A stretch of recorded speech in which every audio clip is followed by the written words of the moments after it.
Welcome to Our Girl Relationships. On this channel, we discuss day-to-day problems people face in their lives. Let's start with the video. Am I the a-hole for refusing to give significant other my savings to pay off the loan? Background. I, 34 female, have known my husband, 33 male, for 15 years, married for 6 years. I met his family 2-3 times only before marriage. He has an older brother, 36 male, let's call him G, and younger sister, 27 female, P. In his family, each and every decision is either made by G or P. They are classic spoiled people who will listen to no one. My way or the highway kind of situation. When I married, I tried very hard for them to accept me, but nothing mattered. I was never their family, so I stopped. My significant other's thinking was to do everything to make peace. I was financially stable. In first year of marriage, I had a miscarriage which left me and my significant other heartbroken. I left my job for a year, and that time I got pregnant with my son. Everything was not great, but we put distance between them and us. We live 3 hours away from them now. I'm working from home and we have a stable income. Now, the problem started last year in March when we decided to buy a house in the city which we live in. I asked my significant other to not tell anyone about this as I knew something would happen. He told G. A week later, he tells me that G and P decided, and now both him and G are buying 2 big family homes in their hometown next to each other.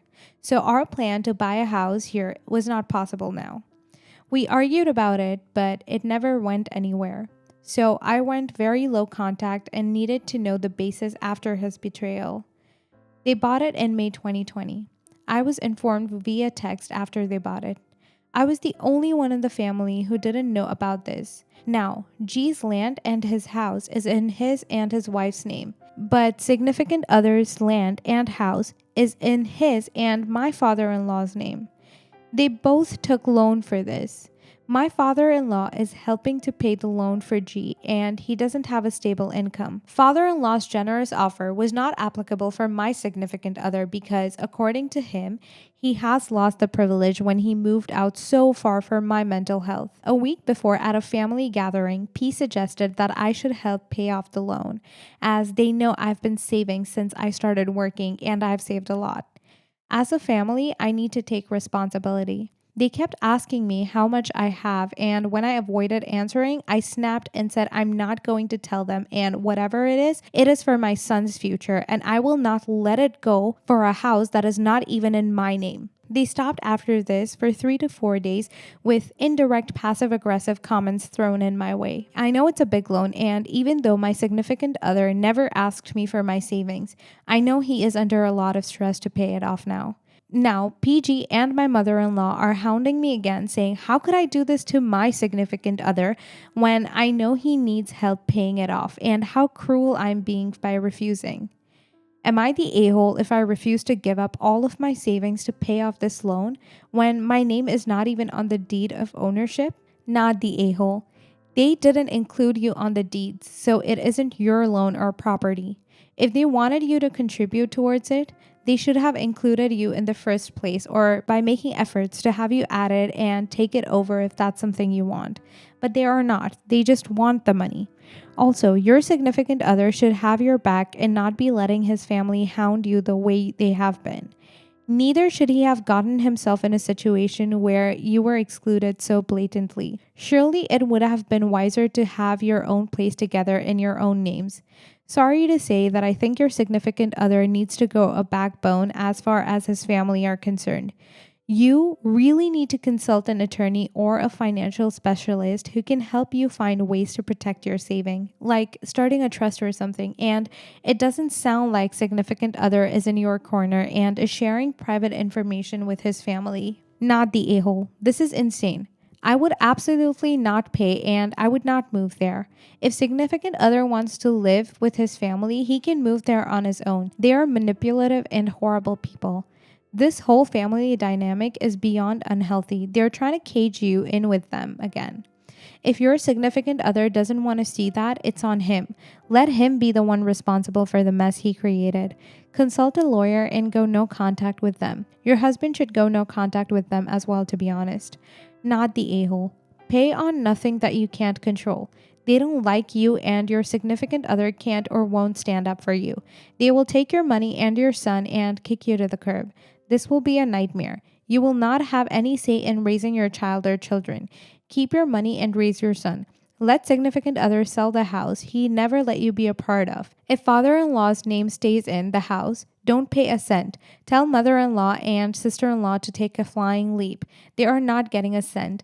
Also, your significant other needs to grow a pair. He went behind your back to do this, and now his family thinks you're only family when they need your money. Your name isn't even on the deed. If they're willing to kick father-in-law from the deed and have your name on the deed, I'd consider it. But seriously, if your significant other didn't want to be in a hole like this, he should have probably discussed things with you first. Stand your ground. You have your son's future to think about. Update. Am I the a-hole for refusing to give significant other my savings to pay off the loan? It's been almost a month since I shared my problem here, and so many kind Redditors gave me helpful advice. So much has happened since. I didn't want to face my problems, and frankly, I was too afraid of consequences if I did. I didn't think I had it in me to stand up for myself, but thank you guys. You helped me so much. Now, for the update. I'm happy to share with you guys that everything is going great for my family. I got excellent financial advice from a lawyer as you suggested. I have secured my financial and made a trust fund for my son. After my last update, my husband didn't contact me for a whole week. He showed up at my parents with a lawyer and papers for the property he bought with my father-in-law. Turns out my father-in-law emptied all of his retirement fund to help my brother-in-law.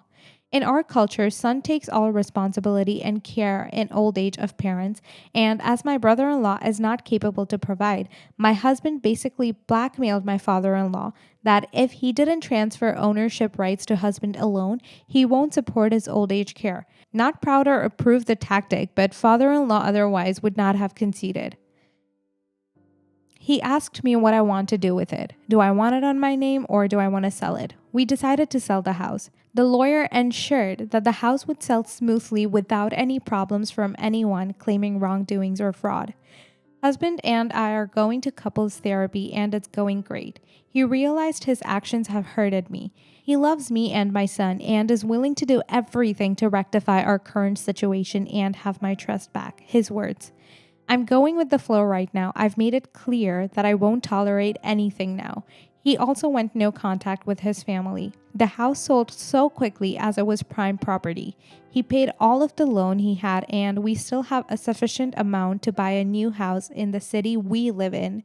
I refused to move back to the rental. Petty, I know. So he shifted with me to my parents' house. We have bought a house and it will take 6 months for renovation and such, but we will be living in our house in no time. Yay. After finding out my house got sold, my in-law started harassing me on social media, on phone, and even came to my parents' house. We blocked everyone and went no contact with his family. My brother is handling the in-laws. Thank you everyone for both their guidance and criticism. We won't be here without it and are grateful for it. Did your father-in-law contribute to the down payment or mortgage payments for the house at all? If he did, then it seems like a dick move to sell it and not give him any money. No, he didn't put down a single penny. He provided financial support to my brother-in-law, but not for my husband. My husband took a loan for it and he paid the down payment in mortgage. I'm glad things are getting better and I truly hope your marriage works out. Just one thing. You mentioned going to counseling, but I would add that if you do not have a prenup protecting you, I would insist on getting a post-nuptial agreement before going forward. Yeah, thank you for suggesting that. We have already talked about it and he actually wants to do that. We're still in the process of correcting some of our poor decisions. I find it hard to believe that 30 days was sufficient time to blackmail father-in-law, transfer full ownership to your husband, sell that house, and buy a new house. I don't know how much time it takes where you live, but we sold the house to a friend who is in the real estate business. It was a prime property since my husband bought it last year. They were having offers for it for some time. That's why it sold quickly. And as to buying our house, as I told in my original post, we were searching for houses before March 2020. We had some 5 listed and 2 of them were still available. We put the down payment and started renovations. It will take up to 6 months to complete. Then we will shift. Right now we're living with my parents. As to how my husband convinced father-in-law and how much time did he take, I don't know and I don't care. I'm just happy that they're not going to mess up my family again. Next story. Am I the a-hole for calling my coworker a 30-something creep still living with his parents? I, 26 female, broke up with my abusive boyfriend almost a year ago. I'm going to therapy, taking meds to treat my depression, and oh boy, I feel I'm flourishing. I have a coworker, Mike, 34, who has always had a crush with me. I always rejected him as I was in a relationship. By the time my relationship was about to end, almost everybody in our office knew something was deeply wrong with my boyfriend, and everybody cherished it when we finally broke up. I guess Mike thought this was the right moment to get close to me. I told him no because I wanted to be alone to heal. He said that he wanted us to be just friends. I said okay. Mike is known for being a nice guy, and I think everybody in the office was shipping us. A few months ago, Mike asked me again to go on a date, and I agreed. We were going to dinner and then to his place to play a board game we are both fond of. Dinner was awkward. There was no chemistry, and Mike only talked about how I was finally doing the right thing by dating him. When we went to his place where he lives with his parents, both his parents were there. He introduced me to his parents like his girlfriend. His mom started to ask me if I can cook because Mickey likes to eat well. Then she commented on how messy Mickey was and that I needed to be fast at cleaning because Mickey wouldn't vacuum to save his life. This sort of thing. Finally mentioned how sad it must be to have to leave my job when we settle down and have kids. Honestly, everything was so bizarre. When his parents left us alone, I told him, "What the hell?" And he told me his parents were old-fashioned, but they're good people. After that, I asked for a bathroom and he told me to use the one in his room. Weird, but okay. I opened the bathroom door back just to walk in on Mike sitting in his underwear on his bed. It was too much and I freaked out. He tried to kiss me, and when I kicked him, he told me he was sorry, that he misunderstood my signals. I left and told him to never ask me out again. I started ignoring him altogether at work, but through a friend, I learned he has been bad-mouthing me, calling me a weird, crazy one, and telling how he was nothing but good to me. He introduced me to his parents, how he helped me with my mental health issues, but it seems I just like men that treat me like crap. Days ago, all my coworkers, including Mike and I, were hanging out after work and someone brought up the Mike and I dating topic.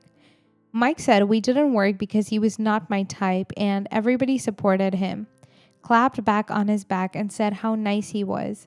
I lost him and told him the reason we didn't work because he was a 30-something creep living with his parents that thinks too highly of himself and left. Everybody in the office seems to think I'm the a-hole and a crazy one. Even my friend says that while it's true, I shouldn't have said it in front of everyone. Edit. By the way, I don't think there's something inherently wrong with living with your parents, but by the chat with his parents, it's clear that this dude doesn't have any basic living skills.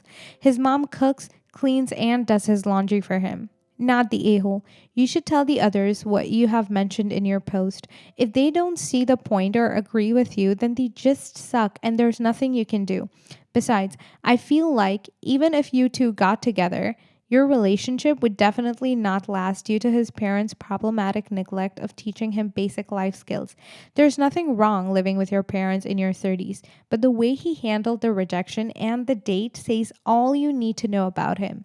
It only makes you seem like an a-hole because of the way you said the last bit. If you had changed the dialogue and explained why it actually didn't go well, your coworkers would most likely change their minds. Not the a-hole. But you shouldn't have said your issue was that he lived with his parents.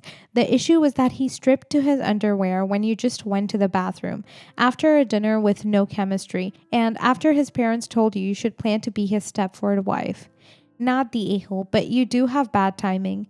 If you were going to tell your coworkers that Mike was a creep, which is basically your prerogative after the nightmare date, you probably should have done it sooner. Doing it months later, right at a time when your coworkers are reassuring him, was bound to make for an awkward moment and likely to make your coworkers take his side.